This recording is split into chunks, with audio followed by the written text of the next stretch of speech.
साहेब, तुमचा पायगुण हा रत्नागिरीच्या विकासाला दिशा देणारा पायगुण आहे. ज्या ज्यावेळी तुम्ही रत्नागिरीमध्ये आला त्यावेळी रत्नागिरीला विकासाचं वेगळं काहीतरी दालन खुलं करून गेला. त्याच्यामध्ये मेडिकल कॉलेज असेल, इंजिनिअरिंग कॉलेज असेल, संस्कृत विद्यापीठाचं उपकेंद्र असेल, रतन टाटांच्या नावानं असलेलं स्किल सेंटर असेल, रत्नागिरीचं विमानतळ असेल, रत्नागिरी शहरामध्ये चालू असलेले कॉन्क्रीटचे रस्ते असतील, रत्नागिरी शहराचं विदा सावरकर नाट्यगृह असेल, पोलिसांची कॉलनी असेल, जिल्हा परिषदेची इमारत असेल, जिल्हाधिकारी कार्यालय असेल, पंचायत समितीची इमारत असेल, शिवसृष्टी असेल, 3D मल्टीमीडिया शो असेल. साहेब, यादीच संपत नाही एवढा निधी तुम्ही 3.5 वर्षामध्ये रत्नागिरी जिल्ह्याला दिला. आणि मला खात्री आहे की ज्या ताकदीनं आज महिला भगिनी आपल्या सभेला उपस्थित आहेत, या भागातल्या, या रत्नागिरी जिल्ह्यातल्या सगळ्या जागा पंचायत समितीच्या आणि जिल्हा परिषदेच्या या महायुतीच्या निवडून आल्याशिवाय राहणार नाहीत. हा विश्वास या सगळ्यांच्या साक्षीनं आपल्याला जर दिला तर तो चुकीचा ठरणार नाही. साहेब, आज महिलांची उपस्थिती लक्षणीय आहे. याचं कारण मगाशी आपण यायच्या अगोदर जे सूत्रसंचालकांनी सांगितलं की या महाराष्ट्रातल्या 2,40,00,000 महिला भगिनींवर सख्या भावापेक्षा जास्त प्रेम करणारे एकनाथ शिंदे साहेब आहेत. याची जाणीव जशी महाराष्ट्राला आहे तशी माझ्या जिल्ह्यातल्या महिला भगिनींना देखील आहे. आणि तेच आशीर्वाद देण्यासाठी तुम्हाला या ठिकाणी महिला भगिनी आलेल्या आहेत. साहेब, हे वेगवेगळे प्रचार काही लोक करतात. काही लोकांनी सांगितले की मुख्यमंत्री माझी लाडकी बहीण योजना बंद होणार आहे, त्याच्यावर साहेब तुम्ही बोलालच. परंतु हे 1-2 महिने जे काही पैसे मिळाले नाहीत हे देखील सरकारला योजना बंद करायची आहे, अशा पद्धतीचा गैरसमज आमचे काही उरलेली जी लोक आहेत ते पसरवण्याचा प्रयत्न करतात. पण त्या गोष्टीचा खुलासा केला पाहिजे की ज्यावेळी साहेबांच्या नेतृत्वाखाली ही योजना सुरू झाली त्यावेळी देखील महाविकास आघाडीचे अनेक लोक ही योजना बंद करण्यासाठी कोर्टामध्ये गेले होते. कोर्टानं दाद दिली नाही. मग शेवटी या निवडणुकीच्या सुरुवातीला, निवडणूक आचारसंहिता लागल्यापासून निवडणूक संपेपर्यंत हे महिला भगिनींना पैसे मिळू नयेत यासाठी हे कोर्टामध्ये गेले. आणि कोर्टाच्या आदेशामुळं या महिन्यातले आणि मागच्या महिन्यातले 1500 रुपये महिला भगिनींच्या खात्यावर येणं हे शिल्लक राहिलेलं आहे. मग खोडा कोण घालतंय हे आपल्या लक्षामध्ये आलं पाहिजे. साहेब, आम्ही UBTचं उभाटाचं तर नावच घेत नाही, कारण काही नावाला पण शिल्लक राहिलेलं नाही.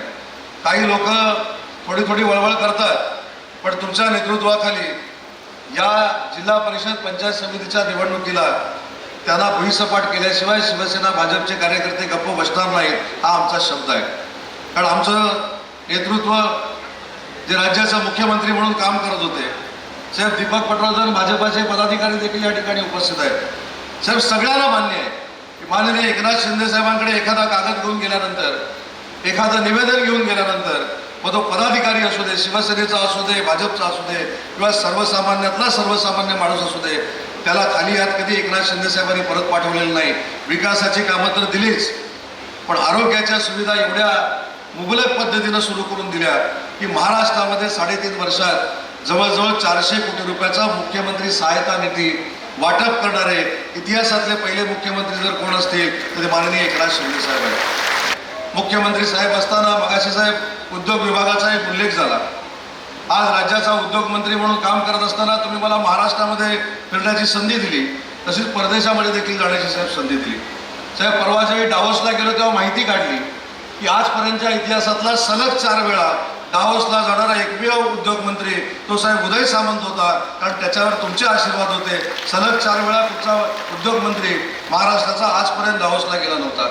साहेब, आपण VIT सेमीकंडक्टरचा कारखाना दिला, आपण धीरूभाई अंबानी डिफेन्स क्लस्टर रत्नागिरीला दिलं. साहेब, मला हे देखील माहिती आहे की आम्ही ज्यावेळी डावोसला गेलो तेव्हा या जिल्ह्यामध्ये अनेक प्रकल्प आणण्याचा प्रयत्न केला. मग त्याच्यामध्ये राजापूर लांजा मतदारसंघ असेल, योगेश दादांचा मंडणगड तालुक्यामध्ये होणारी 200 एकरची MIDC असेल, त्या सगळीकडे आम्ही साहेब उद्योग आणतोय. आणि आमच्यावर साहेब एक काळा डाग होता की रत्नागिरीकर उद्योग स्वीकारत नाहीत.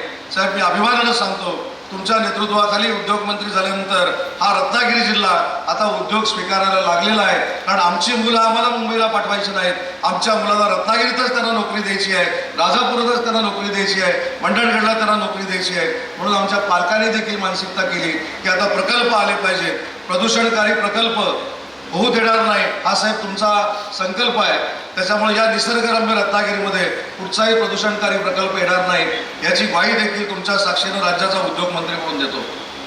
9 तारखेला तर आम्ही विजयाची भेट तुम्हाला देणारच आहोत, पण तुमच्या वाढदिवसाच्या निमित्तानं आम्ही 4 जिल्ह्यामध्ये मंगेश चिवटेंना घेऊन एक संकल्प केलेला आहे की 61,000 शस्त्रक्रिया आम्ही मोतीबिंदूच्या करणार आहोत. कारण ज्या शस्त्रक्रिया घराघरामध्ये जाऊन करणं आज गरजेचं आहे याचा सर्वे तुमच्या साहेब हेल्थ डिपार्टमेंटच्या टीमनं केला, तुमच्याच संस्थेनं केला.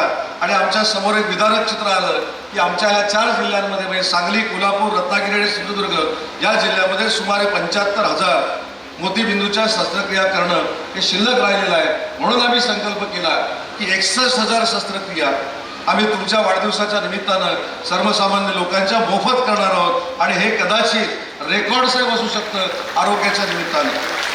आणि म्हणून तुम्ही सर्वसामान्यांवर जे प्रेम करता, सर्वसामान्यांसाठी जो तुम्ही विकास केलेला आहे त्या विकासातनं उतराई होण्यासाठी आम्ही जर काय करू शकत असू तर हेच आम्ही करू शकतो. कारण ज्या ज्या ठिकाणी आम्ही जिल्ह्यामध्ये जातो, ज्या तालुक्यामध्ये जातो, गावामध्ये जातो, साहेब तिथली एक तरी व्यक्ती उठून उभी राहते आणि आम्हाला सांगते की आम्हाला मुख्यमंत्री सहायता निधीतनं माननीय एकनाथ शिंदे साहेबांनी मदत केलेली आहे. आणि हीच साहेब तुमची पुण्याई आहे आणि हीच पुण्याई शिवसेनेला अतिशय चांगल्या पद्धतीनं लाभदायक आहे, भाजपला देखील लाभदायक आहे. म्हणून या जिल्ह्यामध्ये ज्यावेळी रिझल्ट लागेल त्यावेळी जसं मी चिपळूणला सांगितलं 2/3 मेजॉरिटीनं रत्नागिरी जिल्हा परिषद ही 100% महायुतीच्या ताब्यात आलेली असेल आणि त्या ठिकाणी देखील भगवा फडकलेला असेल. टाइम्स डिजिटलला लाईक करा, शेअर करा, सबस्क्राईब करा आणि बेल आयकॉन दाबायला विसरू नका. Times digital.